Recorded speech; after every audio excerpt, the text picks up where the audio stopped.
Seattle is a city where you can make it, but there are people who are being left behind by the economic development here. There's a lot of very high-paying jobs that are being created in the city, and people are moving here for those jobs. And so that is causing friction. There are places in Seattle where you can find a place. The problem right now is that those places take forever to get to. We're about 95 feet below. This is where the trains are coming to University of Washington Station. This thing's been under construction since about 2009, 2008. It's been talked about and planned since the late 90s. So yeah, this is a huge deal. And this line cuts through some of the worst congestion in Puget Sound in the Seattle area.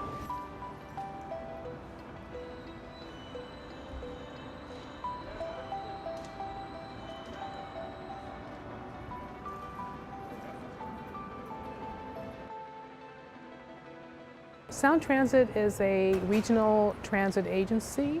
We're building major urban and suburban infrastructures to accommodate population growth going decades from today, reducing the amount of time it takes people to do the essential thing of getting to work and back home. The region has continued to grow.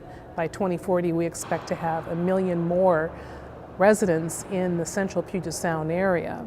People love to live here. And so we're looking at the fact that we have a transit infrastructure that needs to accommodate not just the growth that we expect over the next, 30 or 40 years, but also what is here today.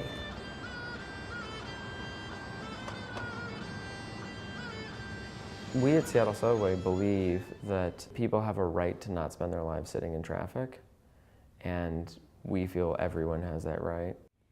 We think that there should be viable alternatives that allow people to spend less time traveling and also have a good climate impact in that decision. We have a very narrow swath of land that we can actually occupy between Puget Sound and Lake Washington. And because of the density, it's just a nightmare to get around. We can't build our way out with roads. Seattle is at a stage in its growth and development as a city where if we want to not just trap people in their cars sitting in traffic for hours to get to their jobs, we have to build them a way around that. And usually that means underground and mass transit. Light rail has become extremely popular in the 6 or so years that it's been operating.